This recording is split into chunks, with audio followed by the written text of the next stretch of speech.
They said the truth won't survive beside the lies that maintain the decaying faces of this place. Hey everybody, what's up? This is Hold the Truth Hostage, where if the truth was so important, we wouldn't negotiate with lies. Now, this video is about, it's the second part. I did a video called Dating Desert.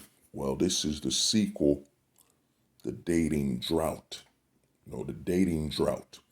Now, because of all the legalities that's happened and how biased the government is and how the laws are designed where, both man, and here's the comedy, behind this. Both a man and a woman were drunk and they slept together. Only the man was, only the woman was drunk and the man took advantage of her. And here's the other thing. Here's what's funny about that. What's funny about this thing is this. So a man can't be drunk at the bar, but he can be drunk when he steps out of the bar and starts driving. You know what I'm saying? So the whole police, the whole legalities, the judicial system, when they try, two couples are drunk. A woman's drunk and a man is drunk. And when they slept together, they were both intoxicated and under the influence, but the way it is being recognized is that only the woman was drunk. You know what I'm saying? So they opened up with that. But if you stepped out of the bar, you were talking with a chick and you decided just, I'm gonna drive home, and you were drunk, now when they arrest you, you were intoxicated. You were driving under the influence. You know what I'm saying? And what this has done is that, it's actually eliminated a lot of casual,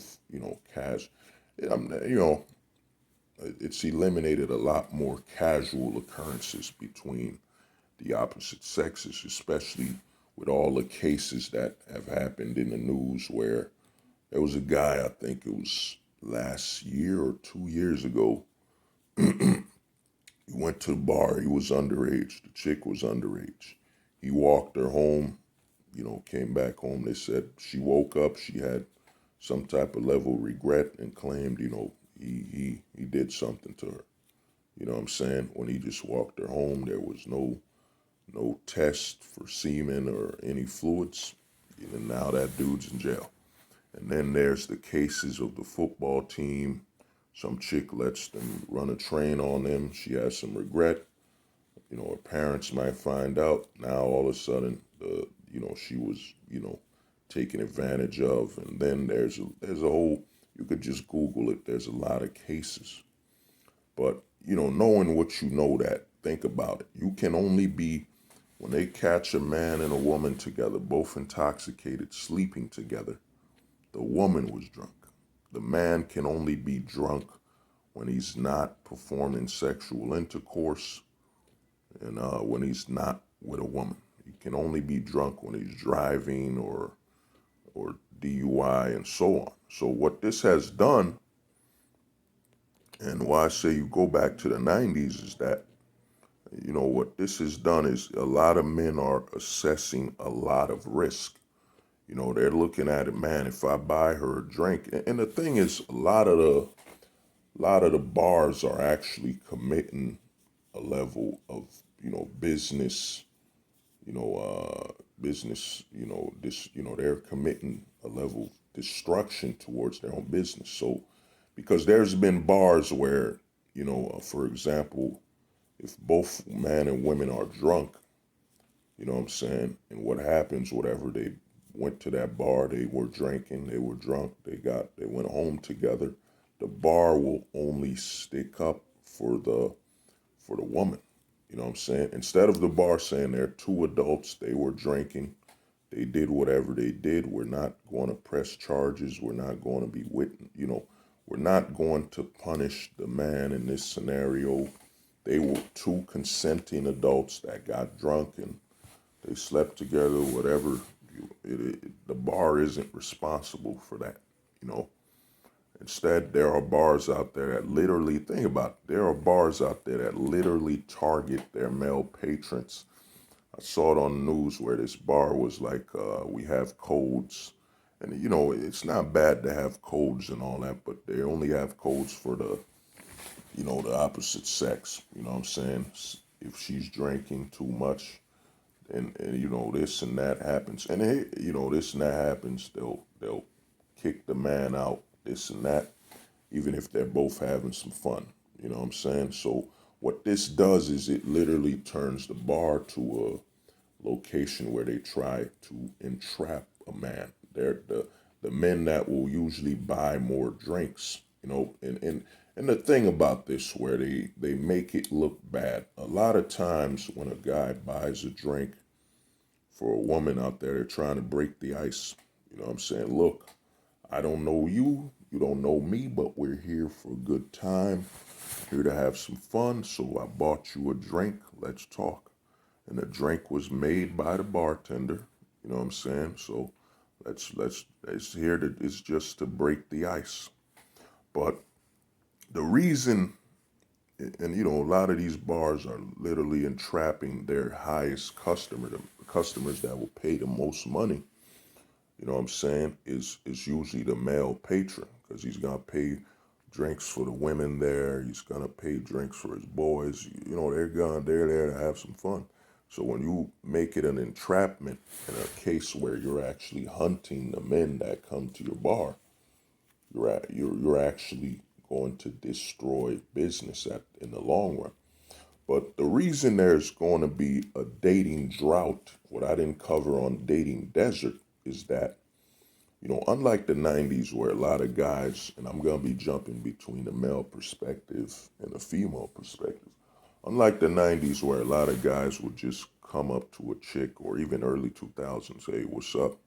What's good with you? Cold approach. You know, cold approach is you don't know her, she doesn't know you. You just say hello, try to start a conversation. You know what I'm saying? Or you know what I mean? You try to talk, you holler at her, whatever. Now in this age where they've made certain, I think it's London, where catcalling could actually get you some fines or imprisonment.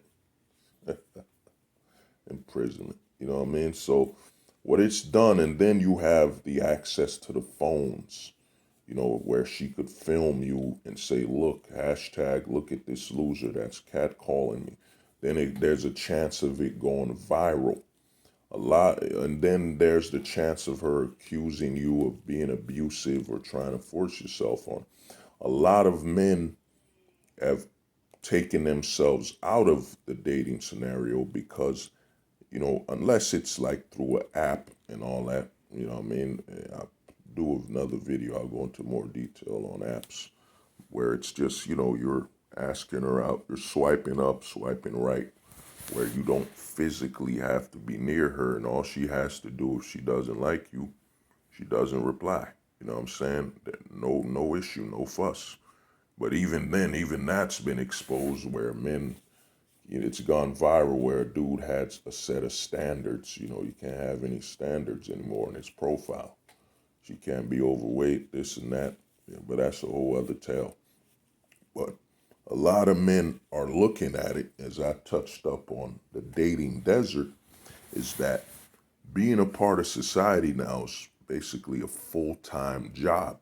You're in the work. You know, it's just like you can't ask a chick out at work because the risk of her saying, going to the boss saying, yo, you know, he's trying to ask me out, this and that, it's unprofessional, you know, sexual harassment and all that stuff. You know what I'm saying? Now it's become a part of society where you try to ask a girl out, there's a risk of her potentially putting it online. You know what I'm saying? Instead of her just telling you to, you know, I'm not interested, there's a risk of her filming it and saying, look, hashtag, you know, creepy, hashtag this, and now your job might get a wind of this. You just asked her out.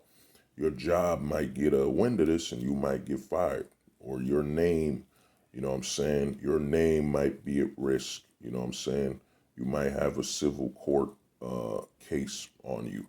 You know what I'm saying? So a lot of guys on a physical aspect are checking out because they're weighing out the risks, because every time on the internet, toxic masculinity. You know what I'm saying? There's no such thing as poisonous femininity. You know what I'm saying? But there's a whole lot of toxic masculinity. That's right. You know what I'm saying? You man spreading, you opening the door for a chick, you were being polite. Are you assuming that I'm too weak to open the door by myself? You know what I'm saying? And here's the thing with that, the whole campaign on toxic masculinity is that, and in the long run, it's going to do far more harm to women in general because it's just like the M2 cases. The media can cover a lot of ground. They can make 100 women seem like 1,000,000 women. You know what I'm saying? With how they cover it, the coverage. So the coverage of the M2 cases could literally, or times up, whatever, they can literally make the issues of, let's just say 500 women, and let's just say out of that 500, it was fraud or blackmail. They can make that seem like millions because they have the coverage to put it all over TV. So with the M2 cases and all this stuff, you know what I mean? It most likely isn't a reflection of the majority of women. You know what I'm saying? But but in the eyes of a man, and this is why I say you live by the one strike, is that all it'll take is one case and that man is out of work and it could basically destroy him, destroy his future. So what's happening is a lot of guys are taking themselves out of the physical dating aspect. I've seen it where, I'm working at a bar, of course, you see my size, you know what I'd be doing, security, working at a bar, and you see a lot of guys come in where they're just drinking with their homies, they're partying, they're drinking or whatever. And I've seen it now because of, especially after the whole M2 case where they made it a national, the media shown it like I said, they might have made 500 women or 1,000 women into millions. So a lot of guys, when I was working at the bar, would talk to me. They're like, yeah, man, because of all these M2 cases, man, I'm not even with it. I'm just here to drink, chill with the homies, whatever. And here's the other thing. Here's the catch. And for the bars, this is where they're gonna lose a lot of money. Is that so? A lot of these guys, when I was talking to them, they would say, "Yeah, I'm here to drink," and then when I leave, I'll click on Tinder and see if I can get a match for the night. So a lot of the guys were ignoring the women that are right there in front of them and choosing to and this is where it hurts the bar. Since they're ignoring the women that are in front of them, they're not spending money on the women that are there. Instead, the guys told me, well, dude, I'm a roll out. I'm leave the bar and I'll just, swipe on Tinder and see what I could get, see who's interested. You know what I'm saying? So a lot of these guys would leave the bar and just go on Tinder to see if there's any woman interested. They can hang out and do whatever. So they're not even trying to go to the bar. And a lot of these guys weren't saying they're red, red, crimson pill or MGTO. They weren't saying none of that. They're just looking at, I gotta protect my career, my job, my name. That's the level. It's become the level of biases by the media where they're outright demonizing anything men do. You know what I'm saying? You saw the Gillette commercial. Boys will be boys. A dude tried to holler at a chick. That's negative. You know what I mean? And a lot of that stuff, I'll do another video on how this actually, there's an alternative goal behind that. But back to the dating drought. What this has done is it's put all the initiation into a woman's hands. She's the one now who has to go out and actually ask a guy out. You know what I'm saying?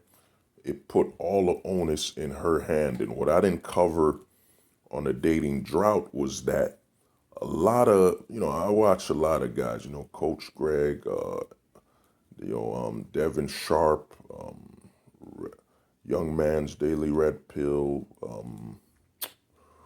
you know what I mean, Anthony Spade. I watch a lot of the guys, but one thing a lot of guys, Sandman, I watch a lot of these guys. One thing they don't talk about and why women will not be the ones to make the first move, and I used to be someone who wasn't thinking about this, is that they can't make the first move because their issue is attraction. So a woman can't, just like a lot of these guys be saying, well, a woman wants all the sixes, 6 foot, six this. Here's the thing, it isn't just about confidence and that she's afraid to ask men out. It's about the factor that if this man isn't attracted to her, there's nothing she could do. Just like you can't change your height.